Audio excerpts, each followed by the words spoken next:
નમસ્કાર, હું છું ગોપાલ ઇટાલિયા. આજે સમાચાર મળ્યા કે ગીર સોમનાથ જિલ્લાના એક સરકારી શિક્ષક BLO શ્રીએ SIR ના કારણે આત્મહત્યા કરવી પડી છે. સૌથી પહેલા તો આ દુઃખદ ઘટના બાબતે હું શ્રદ્ધાંજલિ પાઠવું છું અને શબ્દોથી ન પૂરી શકાય અથવા કોઈ પણ રીતે ન પૂરી શકાય એવી ખોટ મૃતક BLO શ્રીના પરિવારને પડી છે. માણસ તરીકે આપણી પાસે આપવા માટે આશ્વાસન અને સંવેદના સિવાય કંઈ વધતું નથી. જ્યારે આપણા પરિવારના કોઈ સભ્યનું આવું દુઃખદ નિધન થાય ત્યારે આપણે આશ્વાસનથી વધુ કંઈ આપી શકતા નથી. હું આજે મારી સંવેદનાઓ પાઠવું છું. આજથી અંદાજિત એકાદ મહિના પહેલા હું જ્યારે ગુજરાતના ચૂંટણી પંચની ઓફિસે હું અને ચૈતરભાઈ વસાવા બંને ગયા હતા ત્યારે ત્યાં ચૂંટણી પંચના મોટા મોટા સાહેબો બધા બેઠા હતા. એમને મેં અને ચૈતરભાઈએ પ્રશ્ન કર્યો હતો કે તમે જો SIR ની પ્રક્રિયા કરવા માંગો છો, એટલે કે રાજ્યની મતદાર યાદી સુધારવા માંગો છો, મતદાર યાદીની ખામી દૂર કરવા માંગો છો, મતદાર યાદીમાંથી ખોટા નામ દૂર કરી અને મતદાર યાદીનું શુદ્ધિકરણ કરવા માંગો છો, તો 1 મહિનાની કડક ટાઈમ લિમિટ શા માટે? તમે 2 મહિના, 3 મહિના, 4 મહિના શાંતિથી કામ કરો. ઉતાવળ શું છે? તમારે જ્યારે સારું જ કરવું છે તો 2 મહિનાનો સમય લઈ, પૂરતો સમય લઈ, શાંતિ સાથે, ધીરજ સાથે અને પૂરતા સમય સાથે શુદ્ધિકરણ કરવામાં તકલીફ શું છે? ત્યારે ત્યાં જે ચૂંટણી પંચના મોટા મોટા કહેવાતા સાહેબો હતા એની પાસે હાસ્ય સિવાય કંઈ હતું નહીં. અમારી વાત હી કરીને કાઢી નાખી. અમારો ત્યારે અહીંયા પ્રશ્ન હતો કે વસ્તી ગણતરી છે એ 1 વર્ષ સુધી ચાલતી હોય છે. ગુજરાત રાજ્યની અંદર 7 કરોડ લોકોની જનસંખ્યા છે. એ 7 કરોડ લોકોની વસ્તી ગણતરી 1 વર્ષ ચાલે છે. તો એ જ 7 કરોડ લોકો પૈકીના 5 કરોડ મતદારોની મતદાર યાદીનું શુદ્ધિકરણની પ્રક્રિયા 1 મહિનામાં પૂરી કરવી શા માટે? અને આટલું વિશાળ કામ છે, આટલું મોટું કામ છે.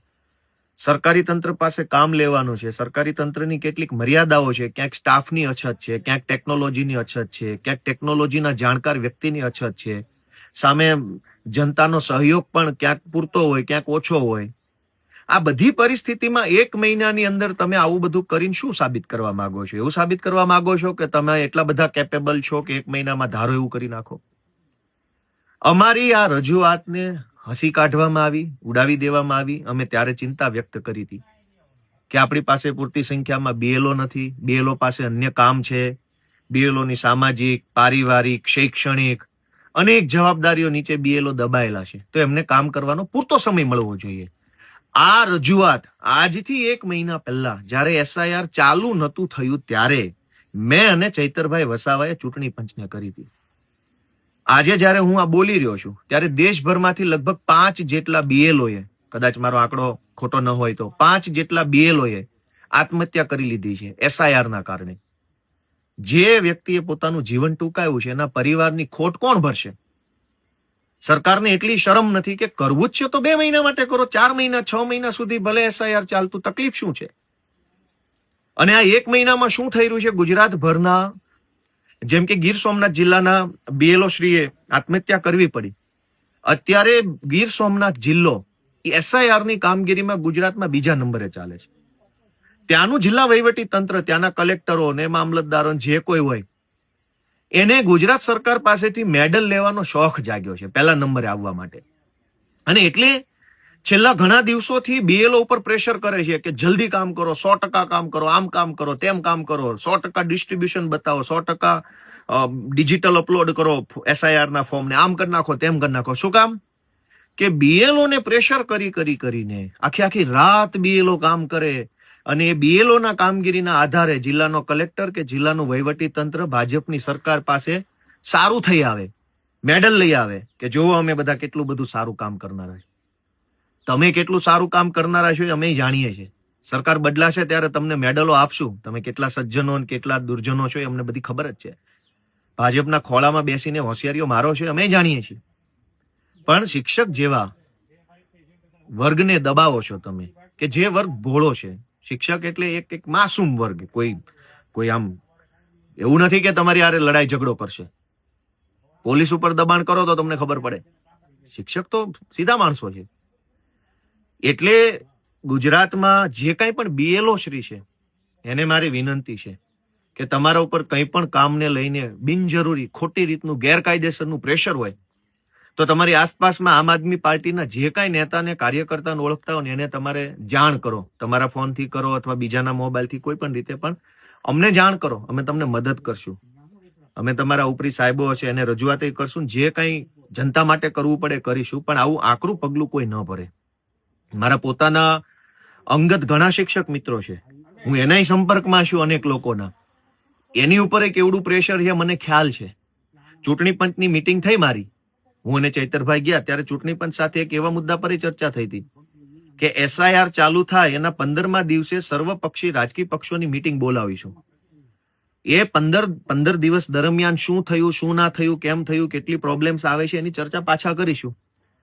પણ સરકારના આદેશથી ચૂંટણી પંચે બીજી વખત સર્વપક્ષી બેઠક બોલાવી નથી. શું કામ? કે જો બોલાવતા તો હું અને ચૈતરભાઈ પાછા જતા અને ખખડાવતા એને કે તમારા માણસો દાદાગીરી કરે છે શિક્ષકો ઉપર અને જબરજસ્તીથી કામગીરી કરાવડાવે છે. 99% થઈ ગયું, 98% થઈ ગયું. આપણે ભારતમાં રહીએ છીએ, અમેરિકામાં નહીં. 99% કામગીરી મોબાઈલ ઉપર બતાવી શકાય પણ વાસ્તવિક રીતે નથી હોતું. બધાને બધી ખબર છે.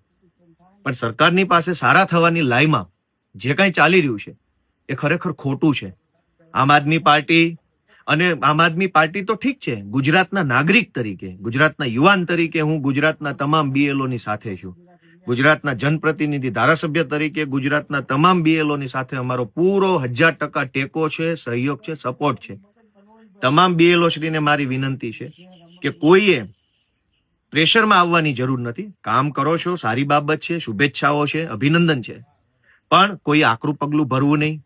અમારી પાર્ટીના કાર્યાલયનો સંપર્ક કરો, મારો સંપર્ક કરો, મેસેજ કરો, ઈમેલ કરો, જે કાંઈ હોય સંપર્ક કરો. પણ આવું આકરું પગલું ન ભરો એવી મારી બધાને વિનંતી છે. બીજી વાત કે આ SIRની કામગીરીમાં શિક્ષકો ઉપર એવી રીતે પ્રેશર કરવામાં આવે છે કે આ રાષ્ટ્રીય કામગીરી છે. તો રાષ્ટ્રીય કામગીરી ખાલી શિક્ષકો માટે જ છે? જે રાજકીય પક્ષો ચૂંટણી લડે છે, મેં અને ચૈતરભાઈએ ચૂંટણી પંચને પણ કીધેલી આ વાત કે રાજકીય પક્ષો ઉપર ફરજિયાત જવાબદારી નાખો. વિશ્વની કહેવાતી સૌથી મોટી કેડર બેઝ પાર્ટી ભાજપ થઈને ફરે છે તો ભાજપના માણસોને સોંપો થોડુંક કામ. આમ આદમી પાર્ટી વાળાને સોંપો, કોંગ્રેસ વાળાને સોંપો. શિક્ષક જે BLO તરીકે કામગીરી કરે છે એને સતત એવી રીતે ધમકાવવામાં આવે છે મામલતદારો અને કલેક્ટરો દ્વારા કે રાષ્ટ્રીય કામગીરી છે, ધરપકડનું વોરંટ કાઢું. તારા ધરપકડ વોરંટ કી એસી કી તેસી. બાપાની પેઢીઓ થોડી છે કે તમે શિક્ષકોને દબાવીને કામ કરાવશો. એક તો શાળામાં શિક્ષક પૂરતા નથી. કેટલાય શિક્ષકોને પોતાના વતનમાં ટ્રાન્સફર નથી મળતી. કેટલાય શિક્ષકો પતિ પત્નીના કિસ્સામાં અલગ અલગ જિલ્લામાં માનસિક તણાવ હેઠળ કામ કરે છે. કેટલી એવી મહિલા શિક્ષકો છે જેના નાની ઉંમરના બાળકો છે, કેટલાક પ્રેગ્નેન્ટ છે, કેટલાકના સાસુ સસરા મા બાપ બીમાર છે. એ પરિસ્થિતિનું સોલ્યુશન લાવવાની ક્યારેય કોશિશ કરી નથી ને બસ રાષ્ટ્રીય કરીને તમે શિક્ષકોને ધમકાવા નીકળ્યા છો. તો શિક્ષકોની તો કંઈક, શિક્ષકો રાષ્ટ્રીય કામ કરે છે ને, શિક્ષા આપવી એ રાષ્ટ્રીય કામગીરી છે. ખાલી મતદાર યાદી રાષ્ટ્રીય કામ નથી. દેશના ભવિષ્ય બનાવવાનું કામ, બાળકોને ભણાવવાનું કામ એ રાષ્ટ્રીય કામગીરી છે. તો એ રાષ્ટ્રીય કામગીરી કરતા શિક્ષકોને તમે ધરપકડ વોરંટના નામે દબાવવા નીકળ્યા છો એ કેટલું વ્યાજબી છે? અને રાષ્ટ્રીય કામગીરી કરવાની હોય તો માત્ર શિક્ષકોએ કરવાની છે? સરપંચ હોય, ગામની ચૂંટાયેલી બોડી, તાલુકા સભ્ય, જિલ્લા સભ્ય, પાર્ટીના હોદ્દેદારો, મીડિયા, કેટલા બધા લોકો છે. બધાની રાષ્ટ્રીય ફરજ તો બધાની એક સરખી જ હશે. કોઈ શિક્ષકોને વધારે રાષ્ટ્રીય ફરજ છે અને ગોપાલ ઇટાલિયાની ઓછી રાષ્ટ્રીય ફરજ છે એવું તો નહીં હોય. એટલે રાષ્ટ્રીય ફરજ તો કલેક્ટરોની છે. પણ ક્યાં ચેમ્બરની બહાર કોઈએ નીકળવું છે? ક્યાં એના કલેક્ટર બંગલાની બહાર કોઈએ નીકળવું છે? એ બધાએ મોટા બંગલામાં બેસીને આદેશો ખાલી એક કાગળ ઉપર સહી કરવી, ધરપકડ વોરંટ કાઢ્યું, આમ કર્યું. ભાઈ તમે કેટલી રાષ્ટ્રીય સેવા કરો અમે જાણીએ છીએ. સરકાર બદલાશે ને ત્યારે તમે કરેલી સેવાના બદલામાં તમને સારી જેલમાં રાખવામાં આવશે. એટલે આજે બહુ દુઃખ સાથે અને બહુ આક્રોશ સાથે કહેવું પડે છે. દુઃખ એ વાતનું છે કે દેશભરના અનેક BLOએ આત્મહત્યા કરી લીધી છે. એ વાતનું દુઃખ છે. શિક્ષક પોતે શિક્ષણ આપવાનું કાર્ય કરે છે એ રાષ્ટ્રીય કાર્ય જ છે. મતદાર યાદી પણ રાષ્ટ્રીય કાર્ય છે. પણ બધા જ રાષ્ટ્રીય કાર્ય કરવાની જવાબદારી માત્ર શિક્ષકોની નથી, આખા સરકારી તંત્રની છે. રાજ્યના સચિવોની છે, શિક્ષણ સચિવની છે, નાણાં સચિવની છે, રેવન્યુ સચિવની છે. બધાની રાષ્ટ્રીય કામગીરી. જાઓ તમે 4 ફોર્મ ભરો પ્રતિકાત્મક સ્વરૂપે. રાષ્ટ્રીય કામગીરી છે તો ગુજરાતના સચિવાલયમાં બેસતા તમામ સચિવો, નાયબ સચિવો, અધિક સચિવો, મદદનીશ સચિવો, આ બધા લોકોને આપવી હતી ને પ્રતિકાત્મક રીતે 100 ઇન્યુમરેશન ફોર્મ ભરવાની કામગીરી. રાષ્ટ્રીય કામ છે. આપો મુખ્ય સચિવને 100 ફોર્મ ભરવાની કામગીરી સોંપો કે ગુજરાતના કોઈ પણ ગામડામાં જઈને 100 ફોર્મ ભરશે મુખ્ય સચિવ, 100 ફોર્મ બનશે રેવન્યુ સચિવ, 100 ફોર્મ ભરશે જંગલ વન વિભાગના સચિવ, 100 ફોર્મ ફાઇનાન્સ સેક્રેટરી ભરશે, 100 ફોર્મ અધિક સચિવ ભરશે. રાષ્ટ્રીય કામગીરીના નામે શિક્ષકોને ધમકાવવાનો ધંધો જે ભાજપે ચાલુ કર્યો છે એ બંધ કરી દેવી વિનંતી છે. અને ગુજરાતભરના સૌ ગુરુજનો, શિક્ષકોને મારી વિનંતી છે કે પ્લીઝ કોઈ આકરું પગલું ન ભરો. કંઈ પણ ટેન્શન, તણાવ, તકલીફ હશે, અમે તમારી સાથે છીએ. બિન રાજકીય રીતે સપોર્ટ, ગુજરાતના નાગરિક અને ધારાસભ્ય તરીકે અમારો તમને પૂરો સપોર્ટ છે. કોઈ પણ શિક્ષક ઉપર કઈ કારણ વગરનું બિનજરૂરી ધરપકડ વોરંટ, બરપકડ વોરંટ આમ કઈ હશે, લીગલ મદદની જરૂર પડશે તો પણ અમે તમારી સાથે છીએ. પરિવારની ચિંતા કરીએ છીએ અમે તમારા બધાની. તમે પણ થોડી કાળજી લેજો એવી વિનંતી છે. અને ગુજરાતના ચૂંટણી પંચને અમે મળવાની તારીખ માંગીએ છીએ પાર્ટી તરફથી. અને એને કહીશું કે બાપાની પેઢી નથી, SIR કરવું હોય તો કરો, પણ 6 મહિનાની ટાઈમ લિમિટ આપો. જનતાને તકલીફ ના પડે. આમાં તો જનતા હેરાન થાય છે. હજારો લોકોને તો હજુ SIR ની ખબર નથી, નામ પણ નીકળી જશે, શું કરવાનું? એટલે આ આખી ઘટનામાં હાલ પૂરતો એટલો જ સંદેશ છે કે ગીર સોમનાથ જિલ્લાના મૃતક શિક્ષક BLO શ્રી અરવિંદભાઈને હું શ્રદ્ધાંજલિ પાઠવું છું. ગુજરાતભરના સૌ BLO શ્રીની કામગીરીને હું બિરદાવું છું અને એમને હું વિનંતી કરું છું કે અમારો સંપર્ક કરો. કંઈ પણ તકલીફ, સમસ્યા કોઈ પણ પ્રકારની હોય અમારો સંપર્ક કરો. અને આ સાથે મારી વાત પૂરી કરું છું. જય શ્રી કૃષ્ણ, જય જય ગરવી ગુજરાત.